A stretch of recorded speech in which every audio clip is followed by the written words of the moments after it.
Yep, your Sangoma is playing with new tools today.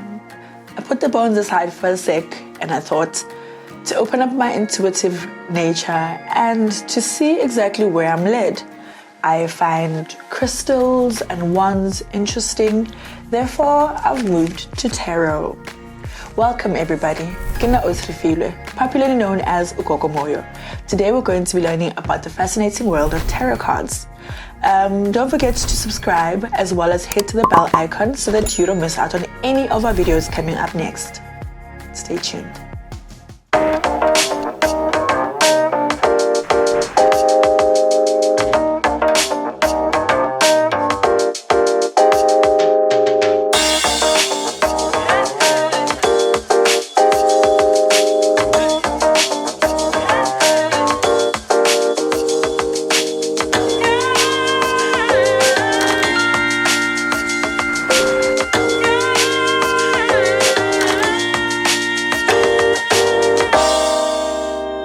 Welcome to the world of tarot. It is spelled T-A-R-O-T, which means that the T falls away and becomes silent, so it's tarot. I would like to introduce you today to an art form where we use tarot cards as a tool, as a divinative tool. And I would love to basically school you a bit. So if I may, this is the original deck of cards that is used by all beginners. This is the Rider-Waite tarot card deck, and it consists of 78 cards. Within it, within the packaging is the box itself, as well as a little booklet that you're going to get in there, and then the different cards that you're going to find. So essentially, tarot decks consist of two groupings, Major Arcana and Minor Arcana. Tarot deck cards are tools that we would use. Perhaps as a Sangoma, I would throw my bones, but as a psychic medium or even anyone who is intuitive can use a set of cards. We need you to bring your intuition for you to learn how to use the cards more than to rely on the booklet, right? And the information provided.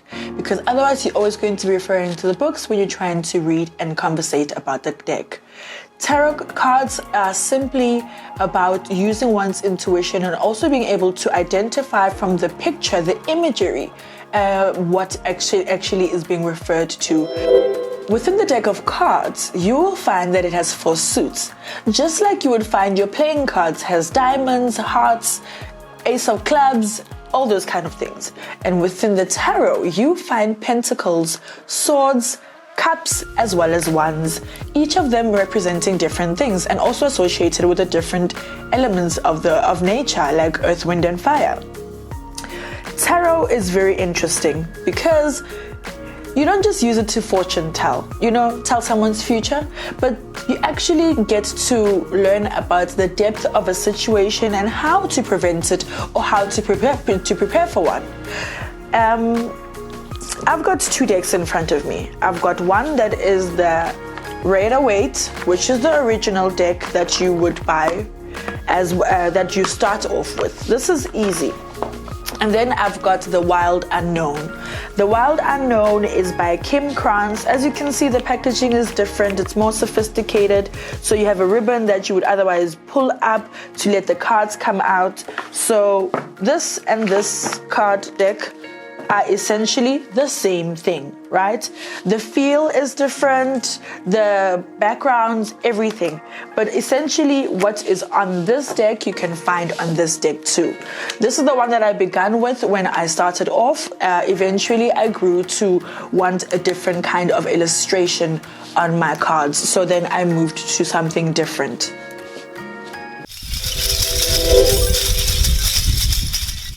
How do you choose a deck?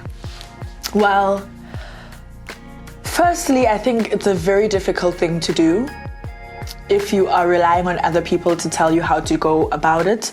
But intuitively, I would suggest that you go to a store that sells tarot cards, which are a lot and many, even in South Africa. Even globally, there's a big footprint of online stores that you can buy the tarot cards from.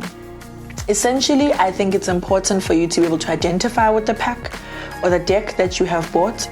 It's important for myself, for instance, I didn't want a deck that had a religious connotation to it. I didn't want there to be like a Jesus conversation about it, or like anything that would lead me away from my ethnicity and me being proudly and, South African even.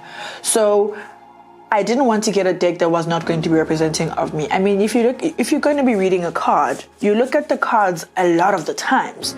So if they can't resonate with you or connect with you, then you're going to eventually leave the cards and start playing with them.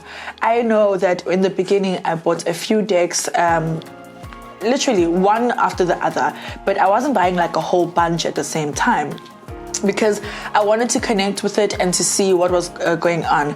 I made a mistake in the beginning because I didn't know what I was looking for, so I was happy with that mistake because it came with lots of learnings. So it's important to stick to things that resonate with you. So if you perhaps find or want to go on the net to Google a deck, it's important to also maybe try find videos on the deck, illustrations of how it looks like, because it's going to save you a pretty penny because you'll be able to use it a lot more. So the Rider-Waite deck has like a lot of like white people in it, right? Like it has a lot of white Western references to it, and that's something that I wasn't necessarily what I didn't want to relate to, because I don't see queens and kings as white people. To me, they're African, So I wanted to get a different reference to the deck that I have. So my deck speaks more. I don't know, this deck does not offend me. It does not make me feel like I have to choose a side. So this now has become my trusted deck that I use when I read tarot. Why would you choose tarot? Well, for instance, when it comes to spirituality and divination, there are many different tools, from palm reading, numerology, astrology, pendulums, the works. But you have to find your own tool that you can relate to and that you can feel actually speaks to you. So moving to tarot is almost like opening up your world to allowing cards to be able to add a different narrative towards your imagination as well as your spirituality. It's important also for you to really take your time to learning something. There's something that I found very interesting as well when I learned about tarot is the more time you spend with them, the better you are at it. It literally requires your intuition to be the one that reads the card. That's why I don't like to refer to the book a lot. But some of them can be a bit confusing. So it's really important for you to learn the different suits and what they're about. For instance, Cups speaks to emotions, a lot of the things that have to do with the heart. Almost like if you're making a decision, make a decision based on the heart and not on a logical perspective. The Pentacles are about the earth. So it's about careers, monetary value. It's about materialism, anything that speaks to coin and making money.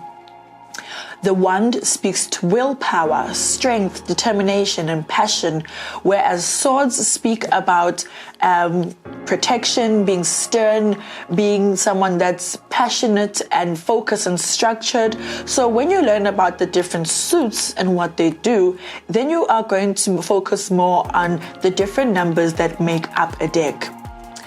Part of the major arcanas starts from the Fool all the way to the World, and each of them, the major arcana essentially would mean that this is an emphasized point. I find that in a lot of my readings that I do for myself personally, I get a lot of major arcanas. To me, it's like really stressing, especially when the more I read about it, I realize that my statements or information that's being released to me is about to be like it's emphasized. It doesn't allow it to just be a general conversation with me. So I find that I draw a lot of major arcanas for myself. It's like exclamation point times 100. And when it comes to the minor arcanas, they add to the detail. If I drew a lover's card as a major arcana, it will maybe add on with the Two of Cups, and that also talks about love. So to me, it would say that this relationship wouldn't be new. It would be based on a relationship that I already keep with other people, perhaps a friend who's close to me, but then the love aspect will be new, but not necessarily that I will be falling in love with a new person altogether. So it adds to the descriptive nature of what the story is about. I really find it fascinating. I have a lot of fun with tarot, and I find that a lot of the things that I draw from my tarot deck is very true and to the point. I have made very important decisions based on tarot, besides just going into my space to pray, pass, and meditate about it. But I find that it's really, it's rich and it's layered, and it allows for you to bring your intuition. So tarot cards can be bought just about anywhere, right? But I think if you're a spiritual person to begin with, you have identified small gems in your city, in your town, where you will find that they have mediums or psychics even in-house that offer readings. They sell candles, crystals, stone, necklaces, anything that you can imagine, including books. And that's where you'd find your tarot deck. I don't necessarily love spoon feeding people because I want you to enjoy the research process, and that's where you are actually going to get enriched. But loosely, there is a crystal spirits shop in Lakefield in my neighborhood in Johannesburg. There's also the house of something in Rosebank, the Rosebank Mall. I forgot what the house of. Yeah, it is. And then there's also a crystal shop in Bryanston. I forgot its name as well. The whole idea of this is, I think it's important for me to forget the names of the shops because you're only then going to go look for them as per the names that I've dropped. But enjoy the process of how you got to identifying and collecting your tools. That's what makes the journey even more interesting. So this perhaps, for instance, is a wand. It is a quartz and I bought it from a crystal shop, so basically it would clear the energy of my deck as well as myself before I start using it. Perhaps if I've got like multiple readings right after each other, it's like a resetter. So those are some of the tools that you would otherwise collect as well. But most importantly, it's important for you to actually go through the process of sourcing out your tools, because that's how you're actually going to grow and get a better experience with what it is that you're doing. Another thing about buying cards, this is not the most cheapest of, I won't even say a hobby, because this is more than that, because they range from different prices. I usually take my prices off them, but they could easily be between like 400 Rand to 800 Rand a deck, depending on really how interested you are in it. And there's something that's also very different, because this is a tarot deck, but there's also something called an oracle deck. So the oracle deck would speak to more of, it taps into like the different kinds of personalities that existed before, like great oracles, great light workers, even in a different time in the world, whether it's about Egyptian knowledge or about learning about fairies and angels. There's different kinds, and each of them allow to add to the story. So you can use them together, you can use them individually, but it's really up to you for you to collect it. And a lot of you guys are going to ask me about how I got my deck, as well as why do I have so many, and which ones would I recommend? I can't recommend, actually. Besides the Rider-Waite, that's the only one that I would recommend, because it's literally the best beginner one that you can find. It's easy because it comes with also a booklet, and part of that is that you're going to learn about spreads. So a spread is a formation of how you're going to put your cards together. I usually like to put a three card spread. So basically I would shuffle my cards and speak to them. Spirit, please tell me about the past. Perhaps like if I'm talking about a situation or something, my three card spread would be about the past, the present, and the future. And that is how I'd read it. There's also something called the Celtic spread, which is more in depth. It talks about your aspirations, things that are beneath you, above you, behind you, before you, things that weigh down on your spirit. So the way that I would throw your cards or select your cards is basically main on the spread. So it's important for you to also go on to the internet and research. One of my favorite places to go is Pinterest. I Pinterest for a living. Like, I love Pinterest. But there's also a platform called Biddy Tarot, which is BIDDY.com. And it's basically a hub that you can be able to get your information on and learn. There's also courses on there as well if you're interested in such. No, I'm not sponsored. So basically that's how you'd read. So when your cards are spread, they'd show you all the things that you need to know, and based on that you would be taught a whole bunch of things about what is going on in your situation. You can also go back and say, Tarot, can you please elaborate on the first card about my past? You see, that's how you cut your cards. At least that's how I cut my cards. I allow the shuffle to be the one that breaks free, and whatever card maybe wants to be sticking out weirdly or funny is the card I'm going to pull, and I can get a card that's referencing. And now it's like a describer of the situation if I find that it's too deep and too in depth and I can't necessarily talk about whatever the situation is. And you can do it all the way until you find that you have a conclusion.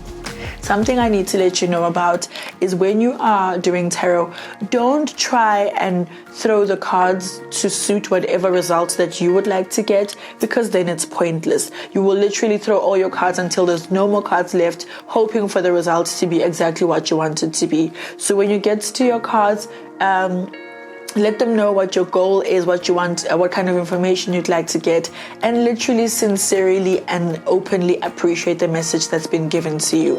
So let's just say I've gotten my new deck of cards, right? These are new.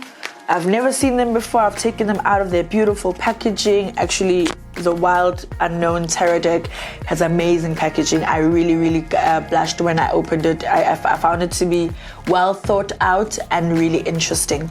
So when you get your new deck, you are basically going to introduce yourself to your deck, like, hi, Tarot deck, my name is Gogo, and I would like to use you as a tool to learn about different things in the world, but most importantly, I'd like you to teach me how you'd like me to use you, and basically to form that initial greeting so that there's like a mutual respect between yourself and the tool that you're going to use. So, and then you'd go in and shuffle all the way up until a card falls out. Some people decide that they want to literally spread their cards around, and whichever one comes, then that's it. But the thing about this is that I don't necessarily like this formation, because I don't like reading cards in reverse. And a reverse card would mean that if it's supposed to be a lover's card and it's sitting this way in orientation, it would be drawn and it would be upside down. I know how to read the card in reverse, but I just don't prefer it. So I'd rather ask for tarot to give me a direct message about if it's a yes or a no towards a situation, but not necessarily to read upside down. So that's why I refrain from mixing my deck, because I don't want to get upside down cards. So I'd rather just shuffle until one flies out. So after you've introduced yourself, you're going to start handling your card. And also crystals and stones are important, because you get to put one on each of your deck and to charge them. Also, when you feel like they've carried too much energy, when there's a full moon, you can spread them out on the windowsill and put the different crystals or stones on there, and then you get to recharge your tarot cards. How do you actually acquire one? It's either you can go to the shop and buy it, or they can be gifted to you. But this, the Rider-Waite deck of mine, I end up giving it to my kids when they're new and they want to just to play around with it to see if they're a tarot card reading person.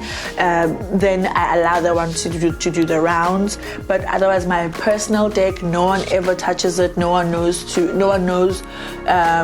knows not to touch my deck, because I want it as pure as possible. possible and only to keep my energy. So that is essentially how you choose your card, buy a set of tarot, or even what it's about. I love that there's so many different kinds. If I may just quickly get these out the way. See, I'm already cringing because now it means that my deck is going to be like one up, one down. So I'm going to fix this later. Sorry, guys. I'm a typical Virgo. I love orderliness and perfectionism. So shoot me. So I love the different kinds that exist, right? So this is a soul oracle card. So it's about lessons and soul purposes. And this is about empowerment. So it gives you really rich messages. One of my favorite also is one by Rebecca Campbell, and it's about Work Your Light Oracle card. So all of these would basically talk about different things. I also have here, funny enough, this deck, I learned about it from the store where I went to buy my first crystal ball. Because like I had a whole different imagination of how crystal balls are supposed to look like. Well, when I got there, it was very different. So the lady at the till, while she was cashing me up and helping me with my purchase, she says, shuffle these cards and then pick a card, whichever one you want. And then I picked a card, and basically it's the secret language of colors. So it tells you about turquoise, awaken your empathy. So it basically teaches you more about yourself. I think it's great to have in a space if you're also trying to interact with other people. To me, I found it to be a seller, and therefore, look where I am. I have a deck today. And then there's also one about sacred rebels. It talks about visions of your life beyond death. So it's really layered. The illustrations are beautiful, they're rich, and yeah, sacred fool. So some of them, as I said, there's a Fool card in tarot as well. So some of them actually share certain conversations. And each of them come with a book inside, so you're never left and confused. One of my other two favorites are these two decks, and they talk about love. Love your inner goddess. It's really, really girly, this one. It's like, I don't use it that often anymore. As you can see, the illustration is like of a white lady. At the time I didn't know, and it was part of my lessons. So actually there are cards that I would be willing to give away. Maybe I'd have a competition about it and then maybe do that for you. But then these are becoming one of my favorites, which is the true love reading cards. But I still want to get another deck that speaks to purely just love in terms of that. And look at the illustrations of this. Really colorful, really rich. That's an Indian lady, that's a white lady, that's a waterfall. You know, so like it goes along being really descriptive and lovely. So again, guys, it's very important for you to research for yourself and look at how things are designed so that it's going to suit your personality. I've got a child who no longer wants to use her cards because she's like, actually, they leave me feeling some type of way because of the pictures. It's either you buy a set of cards, you get bought one, or if you're an amazing illustrator, you can draw your own. So that's also an option that you have.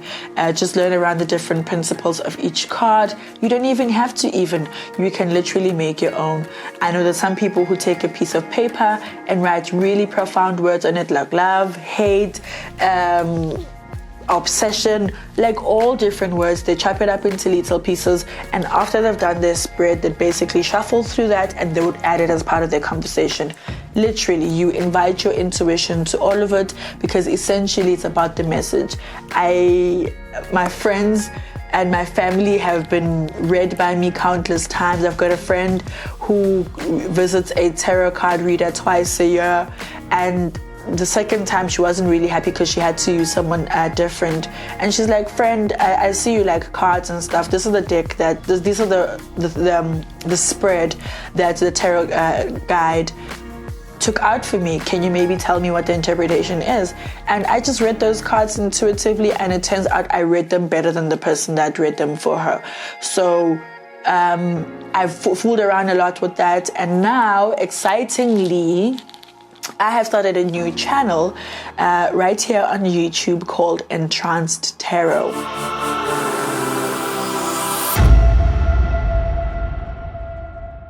And it's about me reading cards, about different zodiacs, different spreads, all the different creative ways that cards can be read. So I'd love to invite each and every one of you to please jump over to join my new channel. It's going to be somewhere on the screen right now where you're going to get a directive. Please make sure to subscribe and hit the bell button, especially for notifications, because I would like to do a lot of them live and like pre-recorded, unlike the GMTV content. So please make sure that you jump on there. It is going to be really cool and exciting things. And I think it's a different way for us to have a different conversation about spirituality and being intuitive. And really, let's have fun. Thank you so much for tuning in. That was me, Gogo Moyo, talking about tarot with you today. Thokozani.